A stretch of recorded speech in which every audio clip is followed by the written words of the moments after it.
오늘은요, 우리 학교 교육과 아주 밀접한 그런 주제를 가지고 말씀을 나누려고 해요. 그것이 뭐냐면요, 세계관이라고 하는 거예요. 세계관.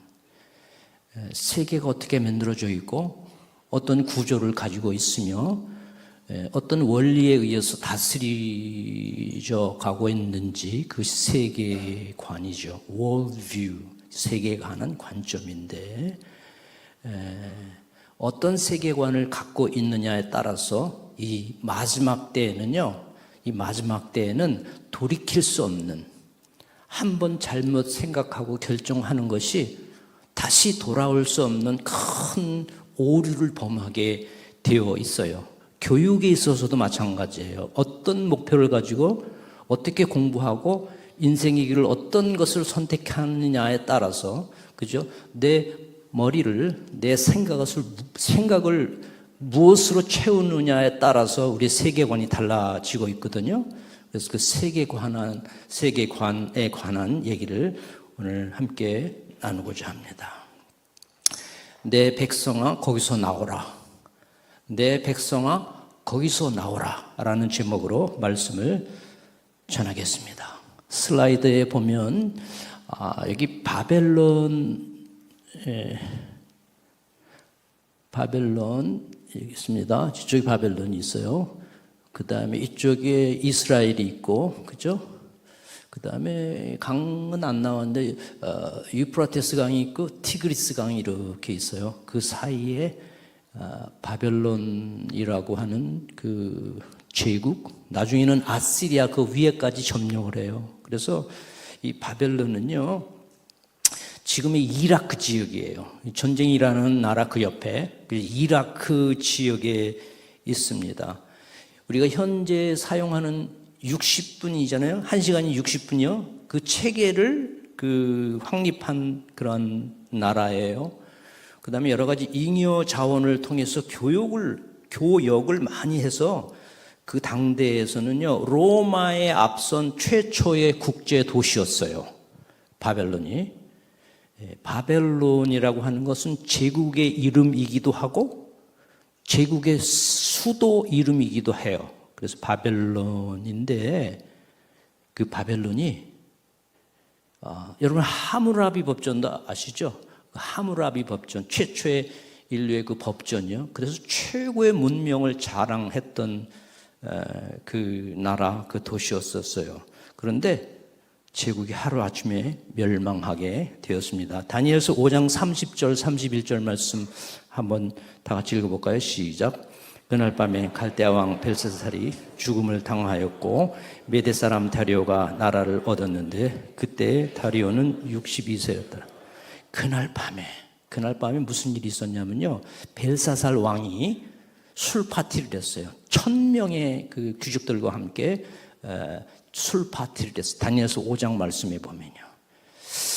그런데 술 맛이 잘 안 나고 하니까 자기 할아버지, 성경에는 아버지 아들 관계로 나왔어요. 그러니까 그렇지만 그 아버지 왕이 자기가 왕 거의 한 3년 하고 안 해요.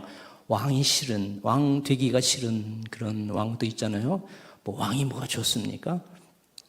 그래서 왕 되기 싫어서 아들에게 물려줬어요. 그 느부갓네살의 손자가 벨사살 왕인데 그 사람이 철이 없어요.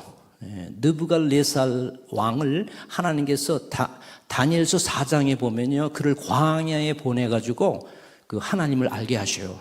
고난을 겪게 하시고 하나님이 누구인 것을 찾게 하시고 알게 하셔요. 그래서 하나님의 다스림 가운데 그 나라를 다스려야 된다는 것을 가르쳐 줬음에도 불구하고 이제 술 파티를 하는데 술 맛이 이제 잘 안 나고, 그러니까 여봐라, 우리 할아버지 때에, 느부갓네살 왕 때에 그 이스라엘 그 성전, 예루살렘 성전에서 가져온 그 금잔 있잖아요. 그거 가져와라.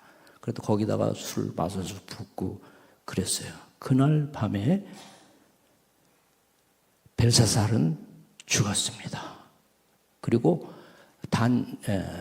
바벨론은 그날 멸망했어요. 어떻게 멸망했는지 오늘 그 내용이 나옵니다. 그렇다면 오늘 그건 고대의 바벨론이고 요한계시록 오늘 말씀 요한계시록 18장 또 14장에도 나와요. 요한계시록 14장 18장에 나오는 바벨론은 어떤 도시일까요? 아니면 어떤 나라일까요? 그 성이 왜 무너졌을까요? 그리고 하나님께서는 왜 그 성에서 우리 보고 나오라고 했을까요? 그러면 바벨론이 무엇인지를 알아야 돼요. 그게 실질적인 어떤 도시인지 나라인지 아니면 어떤 시스템인지 그것을 알아야, 그 정체를 알아야 우리가 나올 수 있는 것입니다. 내 백성아 거기서 나오라 그랬는데 거기가 어디일까요? 바벨론이죠. 물론 바벨론이죠. 그럼 바벨론은 어떤 도시인가를 한번 살펴보겠습니다. 계시록 17장 1절 말씀 한번 읽어보겠습니다. 시작. 또 일곱 대접을 가진 일곱 천사 중 하나가 와서 내게 말하여 이르되 이리로 오라. 많은 물 위에 앉은 큰 음녀가 받을 심판을 내게 보이리라. 아멘. 큰 음녀라고 그랬어요. 계시록은 약간 상징 언어가 많아요. 그림이 많고 그래서 해석하기가 어려워요. 그래서 깊이 기도하지 않으면 이걸 이해할 수가 없어요. 그래서 큰 음녀라고 그렇게 비유를 했는데 물 위에 앉은 음녀예요. 그래서 물 위에 앉은 음녀라고 한 것은 그 바벨론 그 제국의 바벨론 그 수도가 유프라테스 강 유역에 있어요. 그래서 그 성 주변으로 그 성을 완전히 돌아서 수로를 팠어요. 수로를 파가지고 이렇게 적이 접근할 수 없도록 그렇게 만들었어요. 그래서 성벽도요.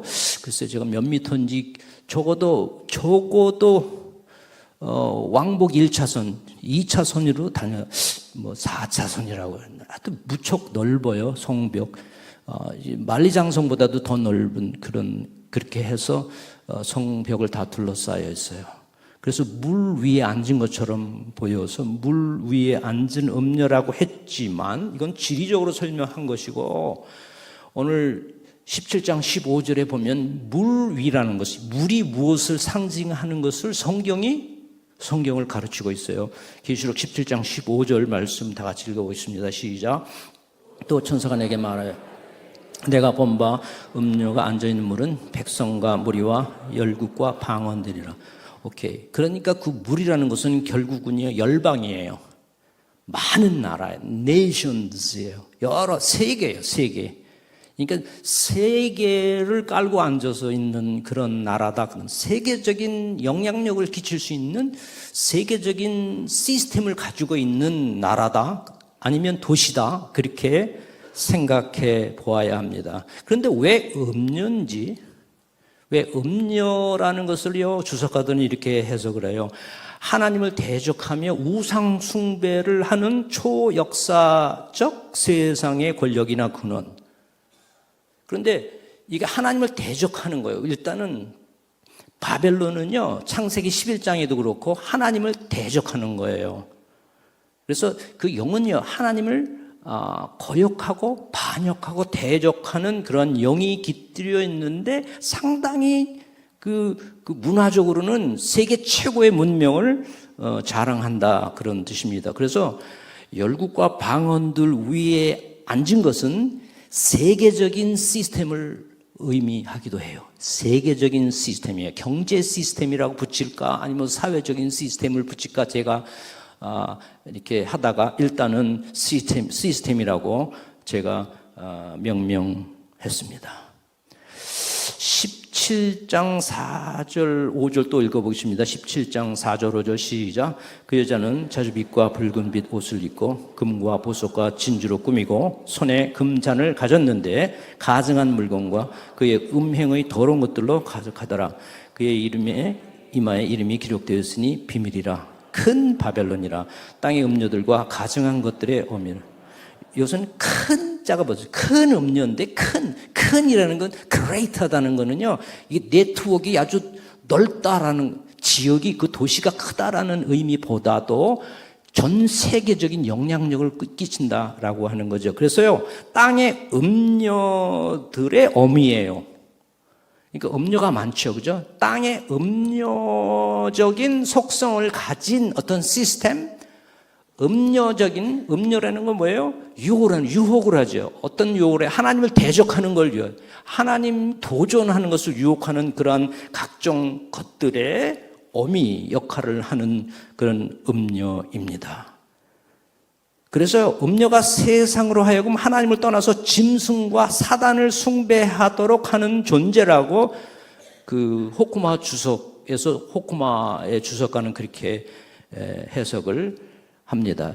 에레미야 51장 7절 말씀은 제가 읽겠습니다. 바벨론은 여호와의 손에 잡혀 있어 온 세계가 취하게 하는 금잔이라 뭇 민족이 그 포도주를 마심으로 미쳤도다 그랬어요. 에레미야 51장에서도 이 바벨론에 대해서 바벨론이 어떤 도시고 어떤 나라라고 하는 것에 대해서 기록하고 있어요.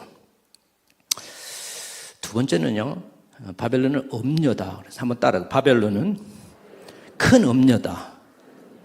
두 번째는요, 바벨론은요, 고대 바벨론.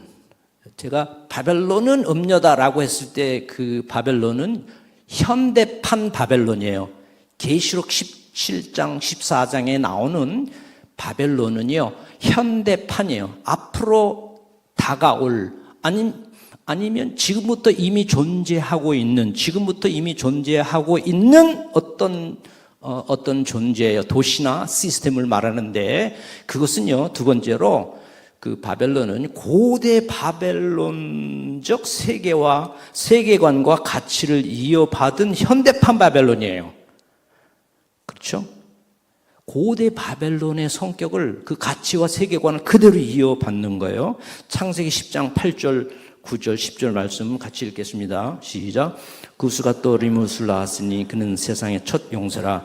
그가 여호와 앞에서 용감한 사냥꾼이 되었으므로 속담에 이르기를 아몬은 여호와 앞에 니므롯같이 용감한 사냥꾼이로다 하더라. 그의 나라는 신할 땅의 바벨과 에렉과 악각과 갈레에서 시작되었습니다. 그의 나라는 신할 땅의 바벨이에요. 바벨이라고 하는 나라, 니므롯이 세운 그 나라는요, 창세 이후로 나라의 규모를 가진 첫 번째 나라입니다. 첫 번째.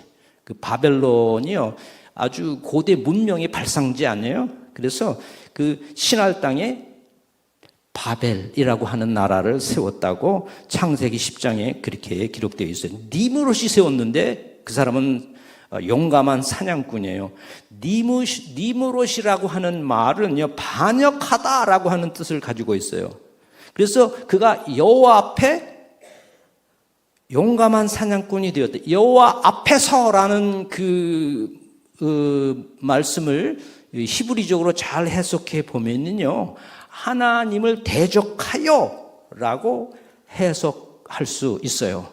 그래서 바벨론 그 자체는, 그 나라는요, 하나님을 대적하는 나라의 가장 표본이 되는 그런 나라와 문명입니다. 그들이 쌓은 탑이 있죠. 창세기 11장 보면요, 그들이 쌓은 탑이 있는데 그게 바벨 탑이에요. 그래서 자신의 힘으로 하늘까지 닿아서 하나님을 대적하려고 하는 인간의 마음을 보여줘요. 창세기 11장 4절에 하나님을 대적해서 바벨 탑을 쌓습니다. 그런데 현대판 바벨론의 세계관과 기독교 세계관을 한번 비교해 볼까요? 네, 이렇게 보면요. 저도 한번 뒤를 봐서 보겠습니다. 앞에 컴퓨터가 없어서. 현대판 바벨론이요, 지금 벌써 존재한다고 저는 믿어요. 바벨론적 성격이 우상을 섬기고 그런 건 많이 있지만 세계적인 시스템으로 움직이는 그런 우상적인 음녀와 같은 그런 존재들이 세계적인 시스템을 가지고 움직이는 그런 것들이 형성되고 있는데 그것이 AI 시대에 아주 본격적으로 전개되고 있어요. 여기서 인간의 본질을요, 현대판 바벨론은요, 복잡한 정보 패턴, 뇌의 데이터를 컴퓨터에 업로드한다는 거로 그렇게 그 세계관이 그래요. 기독교 성경 세계관은 영혼과 육체가 결합된 하나님의 형상, 물질로 환원이 불가한 영적 존재예요. 우리 세계관이 달라요, 이렇게. 그런데 지금은요, AI 전문가들에게 물어보잖아요. 그 되게 커즈와일이라고 하는 사람이라든가, 제프리 힌턴이라든가 노벨 물리학상 받은 AI의 완전히 대부들이에요. AI의 대부들에게 자기들이 이제 인터뷰할 때 얘기하는 거 하잖아요. 그러면 자기는 유물론적 진화론이에요. 거의 다 진화론 유물론적이에요. 유물론이라는 거는요, 사람은요, 이렇게 머리카락, 뼈, 살, 이런 물질이, 그죠? 물질. 그래서 이런 사람의 가치는요, 물질이에요. 사회주의, 공산주의, 막시즘도 유물론이에요. 그래서 사람의 가치는 물질이에요. 그래서 사람이 죽잖아요. 그럼 물질이 없어지잖아요. 그럼 영혼도 없어지는 거예요. 그게 유물론이에요.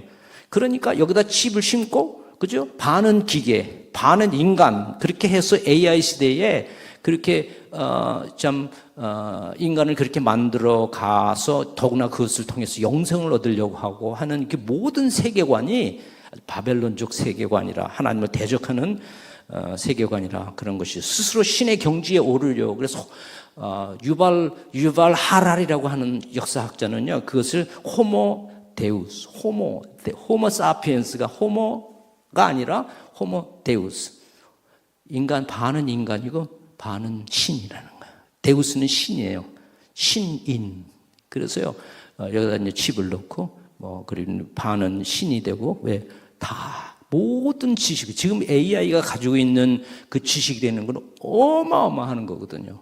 근데 이게 AGI, 그 다음에 ASI, 초지능 AI까지 되잖아요. 그러면 제가 한 2달 전에 한번 말씀드렸죠. 거의 AI 수준은요, 인간이 가지고 있는 지능 수준에 어떤 사람은 100만 배라고 그랬는데 수십억, 수경 배, 억배, 수십억 배가 아니래요. 그 지능의 차이가.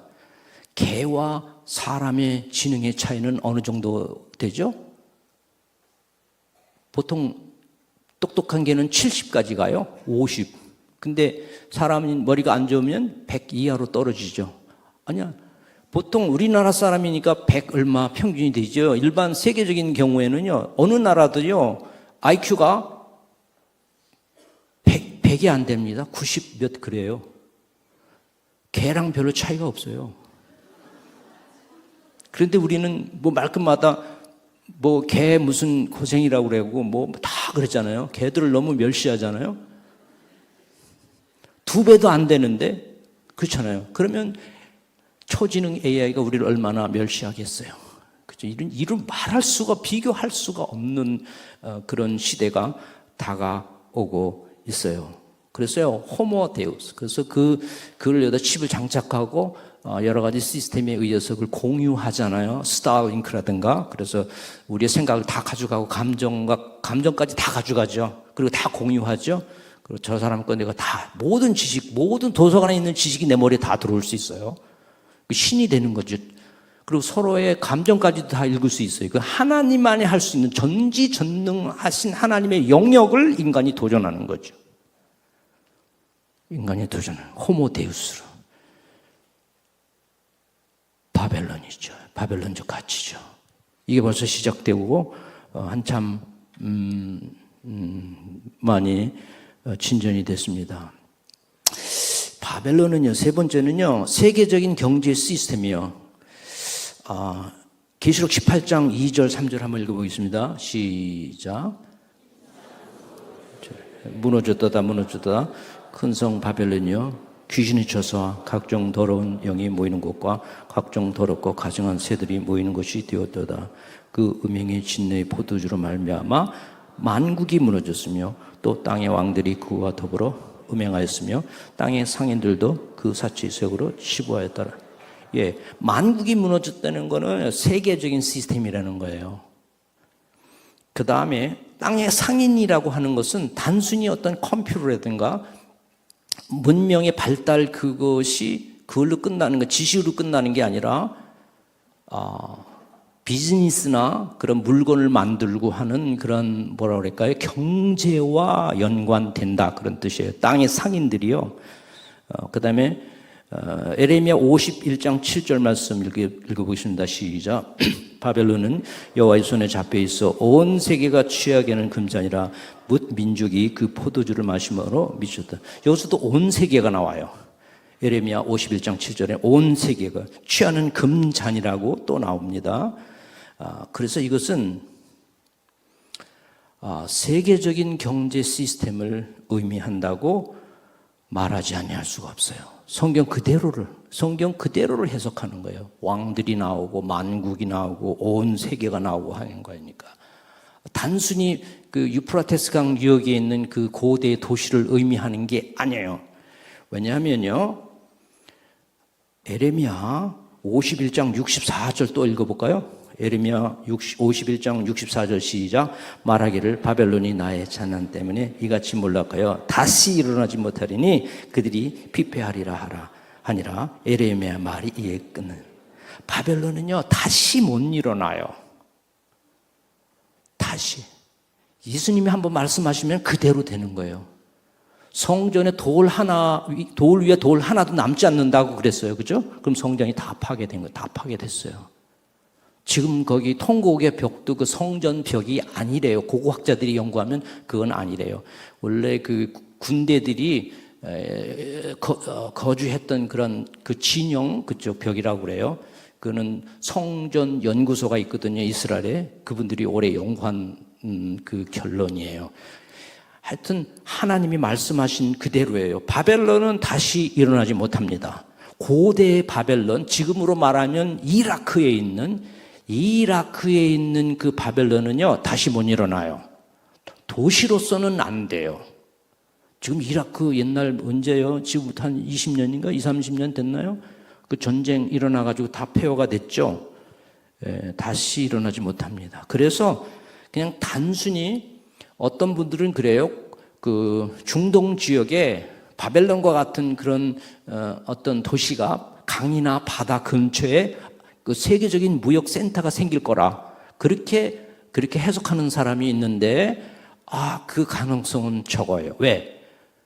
그 바벨론 지역에는 다시 일어나지 못한다고 에레미야 51장 64절에 말씀을 하고 있기 때문입니다. 그래서 여기서도 땅의 왕들은 정치 지도자를 의미하며 땅의 상인들은 재력가를 의미합니다.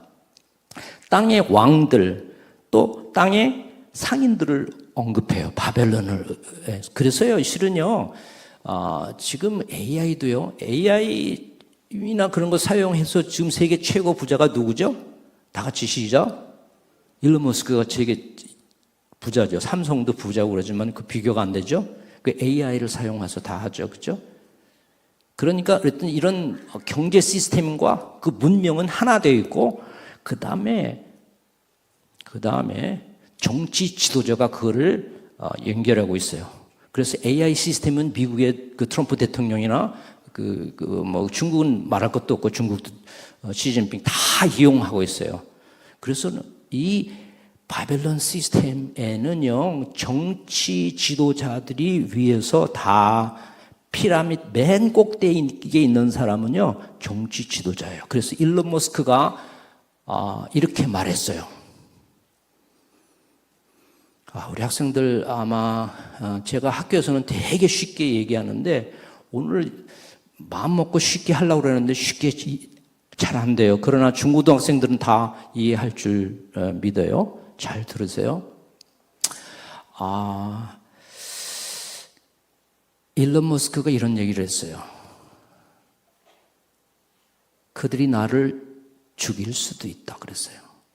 assassin, 영어로 assassin이란 말을 했어요. 그 사람이요. 인터뷰했어요. 그들이 누구예요? 정치 지도자들이요. 그렇죠?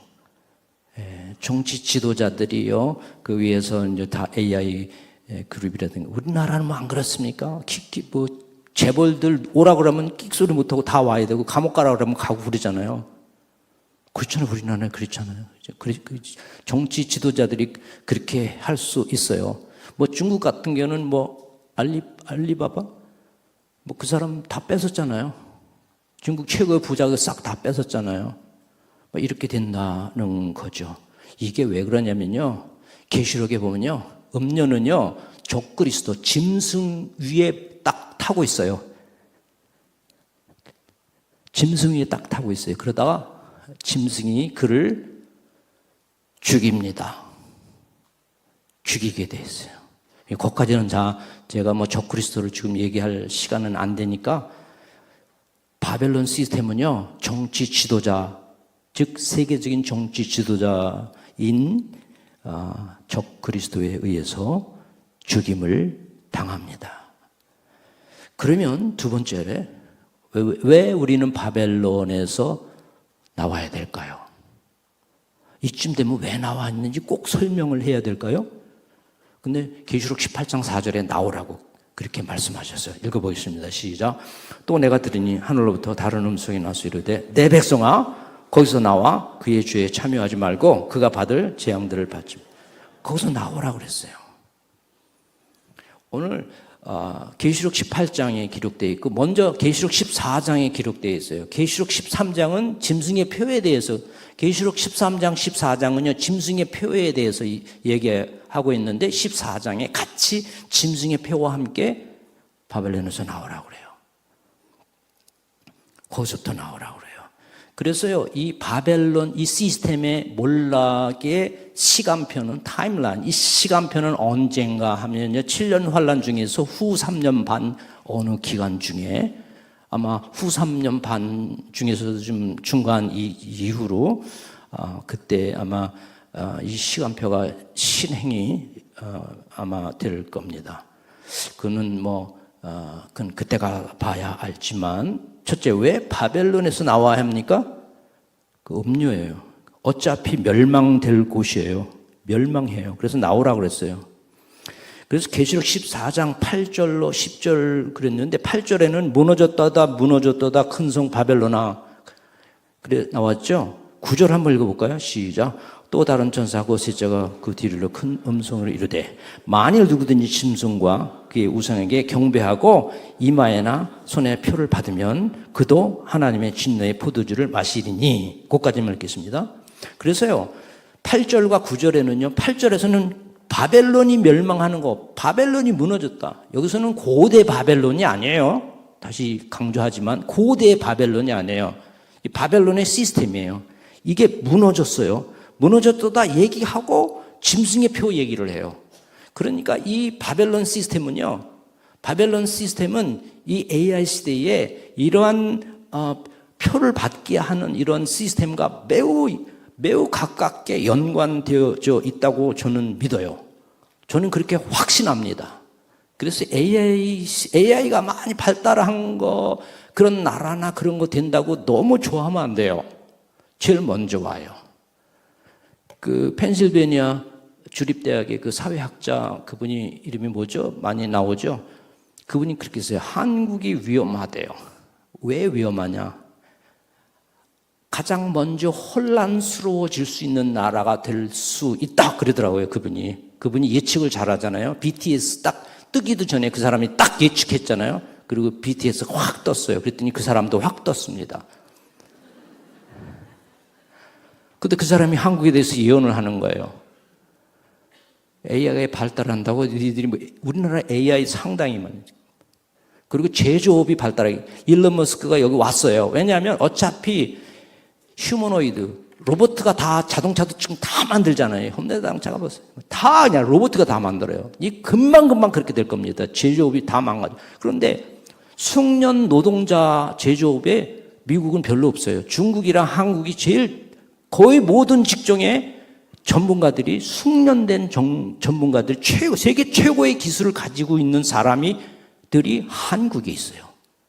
그래서 AI들이 그걸 학습을 하려면 그걸 다 봐야 돼요. 그래서 우리나라도 그것을 컴퓨터화하고 자료화하고 있어요. 그걸 가져가려고 그러는 거예요. 그래서 그 숙련된 노동자들이 하는 걸 전부 해요. 우리나라는 다 가지고 있으니까 허담 손톱깎이서부터 해가지고요. 그냥 방산, 소형 원자로서부터 조선, 못 만드는 게 다 세계 최고예요, 이제는요. 그거를 자랑하면 안 돼요. 그래서 저는 이 바벨론이, 결론은 아직 안 났지만, 그럼 이 바벨론, 이 경제 시스템의 중심이 어디일까를 생각하면 세계 경제의 중심, 내지는 경제적으로도 잘 살고 이런 시스템이 개발된 나라를 생각 안 할 수가 없어요. 그런 나라 생각하면 몇 군데 없잖아요. 여러분, 어느 나라 생각나요? 다 같이 시작. 예? 예? 그 큰 나라, 그 나라. 그것도 생각나고, 저는 한국도 좀 생각나요. 아니, 우리 왜 AI 이거 다가 제조 못하는, 그 짬뽕 해고 해보세요. 반도체 이거. 짐승의 표가 발행을 그 시스템 안에서 할 거라고 저는 확신하는데, 제일 먼저 받느냐 안 받느냐의 도전은요, 아프리카가 아니에요. 남미가 아니에요. 필리핀이나 무슨 태국 그런 데가 아니에요. 미국이냐, 중국이냐, 한국이냐, 이런 유럽도 지금 시원찮아요. 유럽이나 그런 데예요. 그래서 너무 AI 발달하고 그거 너무 거기에 빠져 있으면, 바벨론 체계에 너무 빠져 있으면 여러분 못 나옵니다. 1시간 안에 멸망해요. 계시록 18장에도 그러한 부가 1시간 안에 멸망했다 그랬어요.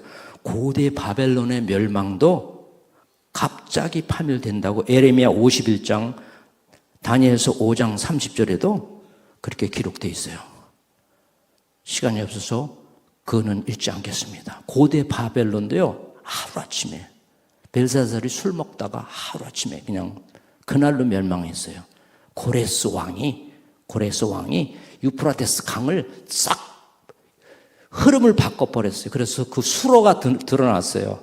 아까 바깥에 다 물로 다 둘러싸여 있다고 그랬죠. 그 바닥이 보이기 시작하는 거예요. 수로가. 그래서 수로로 해가지고 성문을 열고 그날 밤에 다 죽었습니다. 하루아침에, 하룻밤에 죽은 거예요. 이게 시스템은요, 우리는 거기에 빠져 있잖아요. 그러면요, 그걸 준비하지 않으면 하루 저녁에 없어지는 거예요. 예. 그럼 어떻게 나오는 게 뭐냐? 바벨론에서 나온다는 것을 무엇을 의미하냐를 한번 생각해 보겠습니다. 마지막으로 저는 소돔성에서 나오는 것을 통해서 한번 바벨론에서 나오는 것도 한번 제가 비교해 보겠습니다. 하나님은요, 소돔성의 심판 전에 롯에게 그 도시에서 나오라고 그랬어요. 천사를 통해서. 그렇죠? 심판이에요. 나오라 그러는 거예요. 첫 번째는 나온다는 것은 물리적으로 몸이 나와야 돼요. 왜냐하면 이것이 어떤 특정 세계의 경제의 중심이 되는 특정 도시가 될 수 있기 때문에 그래요. 시스템이냐, 그건 두 번째고, 하여튼 특정 도시가 될 수도 있다는 생각은 지울 수가 없어요. 문맥으로 봤을 때 나라 전체라기보다 도시, 특정 무역을 많이 하는 도시라고 볼 수 있어요. 그런데 롯이 그의 가족들과 함께 음란함과 비성경적인 가치와 세계관이 강하게 작동하는 도시 소돔성을 빠져나와서 소알성으로 이동했어요. 소알성으로. 그랬을 때 못 빠져나온 사람이 누구죠? 다 같이 시작. 롯의 사위들은 못 빠졌어요. 사위들은 왜 못 빠져나오냐면요, 창세기 19장 14절에 보면요, 사위들은 농담으로 여겼어요. 농담으로. 바벨론 이런 거 얘기했는데 농담처럼, 여러분 농담으로 들으시면 안 됩니다. 성경을. 무슨 바벨론 시스템이 돈 잘 벌고 그러면 됐지. 내가 하는 일 그냥 날마다 하면 되지. 이 시대의 시스템을 읽어야 돼요. 근데 롯의 가족 중에서도 그 사위들은 완전히 소돔적인 세계관에 완전히 젖어 있었어요. 그래서 그 소리를 들어도 무슨 말인지 알아들을 수가 없어요. 그냥 농담으로 얘기했어요. 그래서 못 나왔어요. 그 바벨론적 가치와 세계관이 강하게 작동하는 이 시대에는요, 그로부터 나와야 돼요. 그래서 하나님이 인도하시는, 그죠? 계시록 12장에도 나오죠. 그것은 어떤 위치적으로 지리적인 것이 될 수도 있지만 시스템이요. 하나님이 인도하시는 도피처로 이동을 해야 돼요. 두 번째는요, 바벨론에서 나온다는 것은 바벨론의 세계관과 시스템에서 나와야 돼요. 아까 보면 그 시스템이라고 제가 말씀을 드린, 그렇게 해석한 이유가 있어요. 시스템이요. 열방 얘기가 나오고 온 세계 나오죠.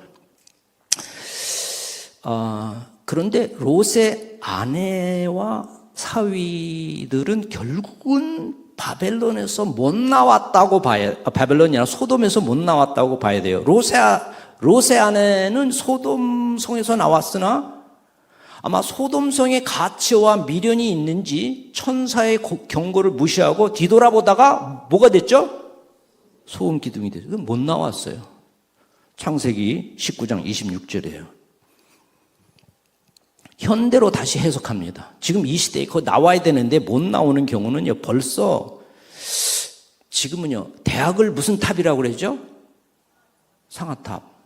근데 지금 대학이 상아탑이 아니에요. 제 눈에는요, 미국이고 한국이고 대학은요, 상아탑이 아닙니다.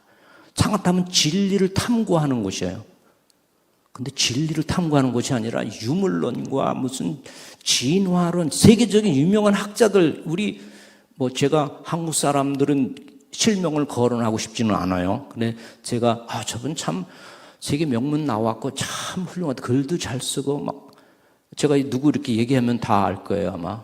카이스트, 그분도 그렇고, 이화여대 석좌 교수로 있는 그런 분들도 계시고, 얘기 들어보면 참 세계적인 석학들인데, 다 진화론이고, 지적인 교만이 하늘을 찔러요. 제가 볼 때는요. 바벨론적, 이제는요, 상아탑이 아니라 바벨탑이 되어버렸어요. 대학이. 지식이 우상이 되었어요. 그리고 그 높은 눈을 가지고 부와 지성을 가지고 교회를 깔보기 시작하고 크리스천들을 깔보기 시작하는 거는요, 지들은 꼭 잘나서 그런 거라고 생각하겠죠. 근데 제가 영적으로 느끼기에는 내일을 모르고 저러네, 그런 생각이 들어서 저는 좀 불쌍합니다. 그래서 이 시스템을 가지고 결국은 짐승의 표를 발행할 것이에요. 그래서 우리는 경제 시스템으로 위장된 짐승의 표를 받지 말아야 돼요. 그런데 이미 바벨론 이 시스템에 대학에서도 그렇게 교육받고, 대학 갈 때에도 공부 영어 잘해야 되고 맨날 그것만 이렇게 강조하고 하는 사람은 이미 젖은 거예요. 바벨론 시스템 안에 먹고 사는 것도 중요하지만 이런 거 공부, 이런 시스템에 젖어 있는 바벨론적 가치에 이미 예외가 없어요. 이 땅에 사는 사람이나 정도 차이지 거의 다 쩔어 있어요. 정도 차이지. 적게 많은 사람. 그래서 바벨론 시스템에 젖어 있는 사람들은 짐승의 표를 받을 거예요. 섬뜩하죠. 교회를 다녀도 짐승의 표를 받습니다. 왜 받냐, 이렇게 왜 받을 수밖에 없느냐를 제가 여기서 하면 혹시 다음 기회가 있으면 제가 얘기할게요. 그거는 몇십 년 전서부터 토론을 했던 것입니다. 마지막으로는요, 바벨론에서 나와서 하나님의 세계관으로 나가야 돼요. 나오는 게 하는 게 아니라, 왜냐하면요, 롯의 시간이 다 됐으므로 제가 짧게 하고 마치겠습니다. 롯의 딸들은 나왔어요. 롯과 함께 나왔는데 소활성이 너무 멀다 그러고 그래가지고 답답하다고 그래가지고 무섭다고 불안하다고 그러고 밖으로 나갔어요. 하나님이 주신 도피성은 가지도 못하고 중간에 소활성으로 들어갔다 나왔어요. 그러다가 그들이 한 짓이 뭐냐면 아비가 포도주를 왕창 마셨어요. 술에 취해 있는 아버지를 통해서 모압과 암몬이라고 하는 두 아들을 낳아요. 이게 무슨 회개망측한 짓입니까? 그거는 이미 나왔지만 소돔적인 세계관과 가치관에 쩔어 있다는 증거예요, 그게.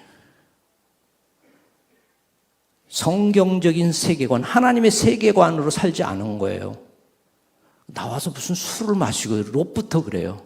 근데 아브라함은요, 처음부터가 달라요. 아브라함은 소돔을 선택한 적이 없어요. 하나님을 선택했어요, 처음부터. 그래서 너 뭘 선택할래? 소돔은 그냥 롯은 소돔을 선택해버렸어요. 여러분, 아브라함과 같은 그런 세계관으로 사시길, 믿음으로 하나님만 의지하시기를 주님의 이름으로 축복합니다.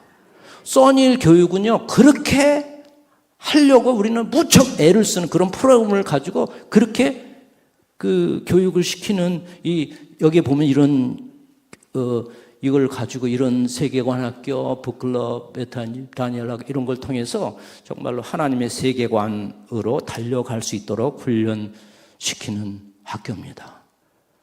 여러분, 어차피 AI 시대는요, 명문 나와도 변호사, 유럽인 변호사들도 홈리스도 많대요, 변호사가. 이제는요, 여러분, 특단의 조치를 취해야 합니다. 특별히 우리 자녀들을 위해서 그냥 아직도 코리안 에듀케이셔널 패러다임이라는 한국적 가치관 세계관에 매여가지고 거기에 젖어 있으면요, 자녀들 다 잃어버립니다. 아니, 우리도 잃어요. 내 자신이 잃어요. 여러분, 오늘 말씀 기억하시고 하나님이 명령하신 하나님의 세계관으로 나오셔서 이 시대를 자녀들과 함께 준비하시기를 주님의 이름으로 축복합니다. 기도하고 마치겠습니다. 하나님 아버지, 감사합니다. 우리가 그 도시에서 나와 바벨론에서 나와서 하나님께서 인도하시는 그곳으로 나오게 해주세요. 예수님 이름으로 기도했습니다. 아멘. 우리 말씀 전해주신 이길선 목사님, 우리